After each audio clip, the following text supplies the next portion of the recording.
Hey, this is Greg from Mystery Honey, and I'm doing yet another update.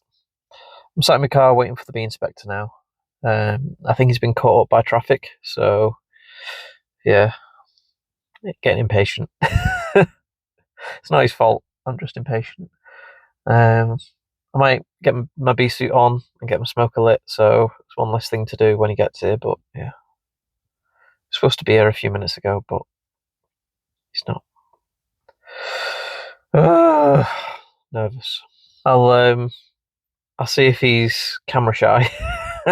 If he's not, I might video what we'll do. If not, then there'll be a cut in like a few seconds. We'll go, whoosh, and I'll be able to tell you what has been said and what's been done, or what's going to be done. Yeah. Nervous.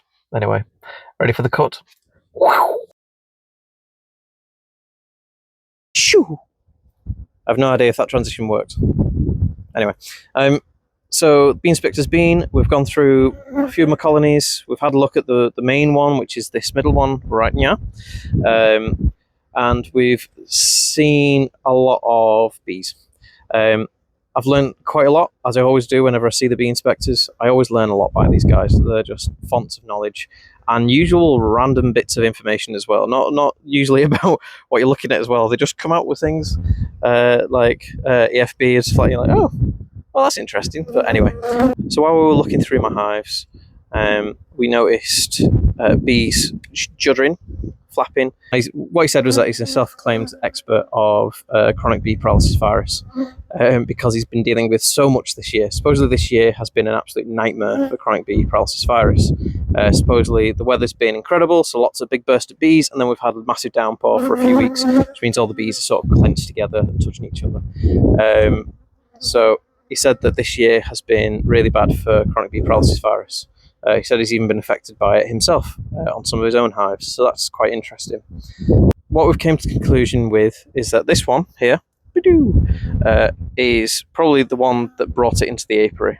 That's the one that is most badly affected by the disease. The others have signs of it, but when we were looking through them, there was maybe like one or two workers, but the majority of them were drones. So he thinks that it's drones drifting from colony to colony and bringing that disease in.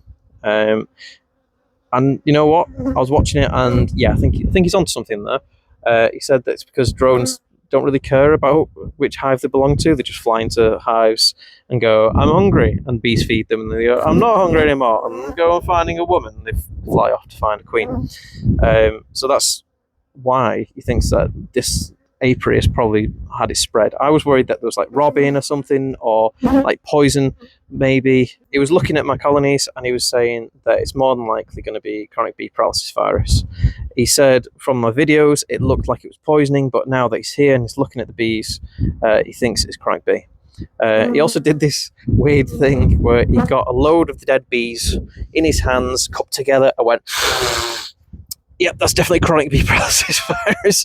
And I was horrified, to say the least, but he made me do the same. And okay, so it turns out with chronic bee paralysis virus, the common smell that you get from them, it smells like fermenting honey. He said he has no idea why it smells like that, but it is just the smell that you get from them. So I found that quite interesting. He said otherwise it smelled like horrible because of the rotting bodies, but this smells like fermenting honey. I was like, oh yeah, it does smell like that. Anyway, something to look out for if you think you've got chronic bee paralysis virus. So what are we doing now? So now what we have to do is, I'm culling that one, unfortunately. And he's told me to get like an eek or something and shake out all the bees, find the queen, shake out all the bees, and put an eek on the floor. So where is it? There you go. Put an eek on the floor. So an eek is just like a bit of spacer wood. It's got nothing in it. It's just a bit of wood that you stick on top to give yourself some more space. So get an eek and put queen excluder on the top. What that means is that the drones that are outside can't get into the hive. There's no way of them getting through that queen excluder. They're too big to fit through the gaps of the queen excluder.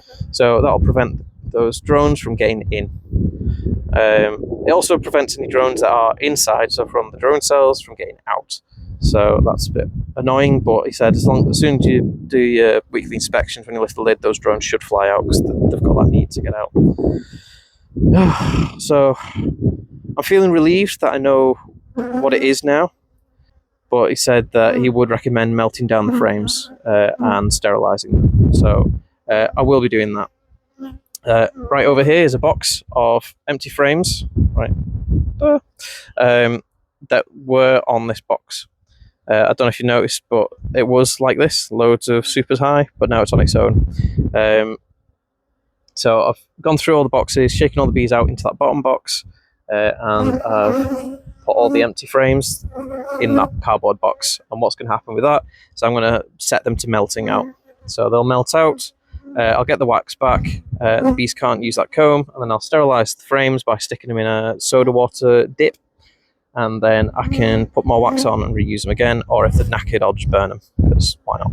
But yeah, so that's what I've learned today. I'll probably do a better summary when I had time to sit down and have a think about it, but I thought it was best to just get this out here now, and then I can summarise it and tell you things to look for and what to do. Okay. Right, I'll see you in a bit. Bye-bye.